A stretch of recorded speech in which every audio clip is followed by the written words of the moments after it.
Hi guys, as you can see, I got all my plants ready to plant outside of my garden boxes. It was kind of chilly last night, so I put them in a warm place for the night, but I'm going to plant them today. But I thought it was a perfect place to read story from. Chapter 17, Uncle. Wilbur, Charlotte, and Templeton are at the fair now, so I wonder what's going to happen. When they pulled into the fairgrounds, they could hear music and see the Ferris wheel turning in the sky.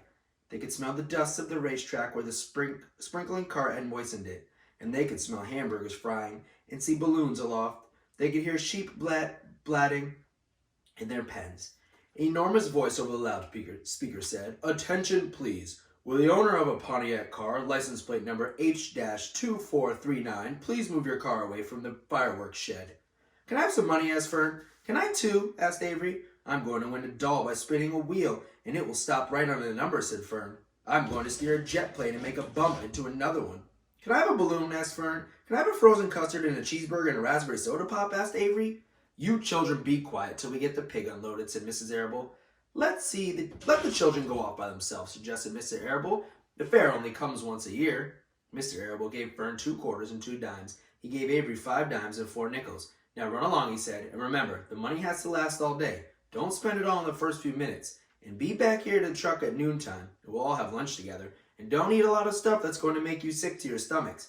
And if you go on the swing," said Mrs. Arable, "you hang on tight. And you hang on very tight, you hear me? And don't get lost," said Mrs. Zuckerman. "And don't get dirty. Don't get overheated," said their mother. "Watch for pickpockets," cautioned their father. "And don't cross the racetrack when the horses are coming," cried Mrs. Zuckerman.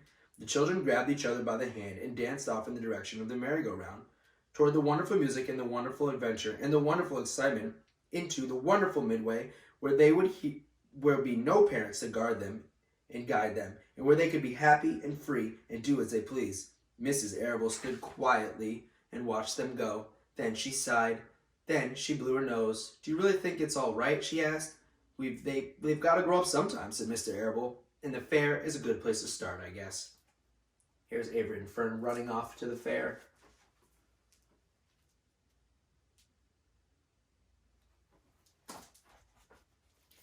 While Wilbur was being unloaded and taken out of his crate and into his new pig pen, crowds gathered to watch.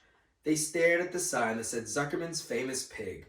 Wilbur stared back and tried to look extra good. He was pleased to be in his new home. The pen was grassy, and it was shaded from the sun by a shed roof. Charlotte, watching her chance, scrambled out of the crate and climbed to a post on the underside of the roof. Nobody even noticed her. Templeton, not wishing to come out in the broad daylight, stayed quietly under the straw at the bottom of the crate. Mr. Zuckerman poured some skim milk into Wilbur's trough, pitched some clean straw in his pen, and then he and Mrs. Zuckerman and the Arables walked towards the cattle barn to look at purebred cows and to see the sights. Mr. Zuckerman particularly wanted to look at tractors. Mrs. Zuckerman wanted to see a deep freeze. Lurvy wandered off by himself, hoping to meet friends and have some fun on the midway. As soon as the people were gone, Charlotte spoke to Wilbur. "It's a good thing you can't see what I see," she said. "What do you see?" asked Wilbur. "There's a pig in the next pen, and he's enormous. I'm afraid he's much bigger than you." "Maybe he's older than I am, and he had some more time to grow," suggested Wilbur. Tears began to come to his eyes. "I'll drop down and have a closer look," Charlotte said. Then she crawled along the beam till she was directly over the pig pen. She let herself down on the drag line until she hung in the air just in front of the big pig's snout. "May I have your name?" she asked politely. The pig stared at her. "No name," he said in a big, hearty voice. "Just call me Uncle." The pig stared at her. "Oh, sorry. Very well, Uncle," replied Charlotte. "What is the date of your birth? Are you a spring pig?" "Sure am." "I'm a spring pig," replied Uncle. "What do you think I was, a spring chicken? Hee-haw. That's a good one, eh, sister?" "Mildly funny," said Charlotte. "I've heard funnier ones, though. Glad to have met you, and now I must be going." She ascended slowly and returned to Wilbur's pen. "He claims he's a spring pig," retorted Charlotte. "And perhaps he is. One thing is certain. He is the most unattractive personality. He is too familiar, too nosy, and cracks weak jokes. Also, he's not nearly as clean as you are, nor as pleasant. I took quite a dislike to him in our brief interview. He's going to be a hard pig to beat, though, Wilbur, on account of his size and weight. But you have me helping you. It can be done." "When are you going to spin a web?" asked Wilbur. "This afternoon late, if I'm not too tired," said Charlotte.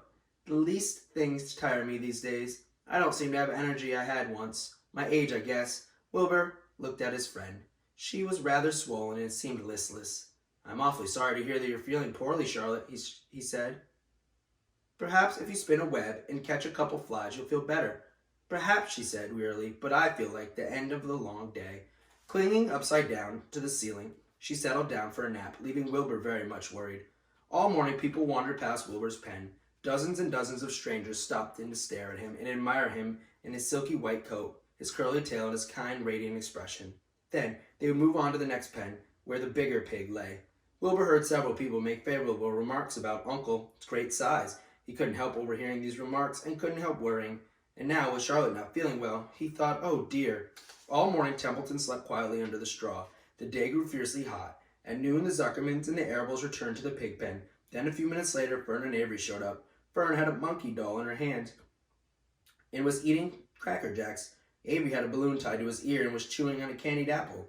The children were hot and dirty. Isn't it hot, said Mr. Zuckerman. It's terribly hot, said Mrs. Arable, fanning herself with an advertisement for a deep freeze. One by one they climbed into the truck and opened lunch boxes. The sun beat down on everything. Nobody seemed hungry.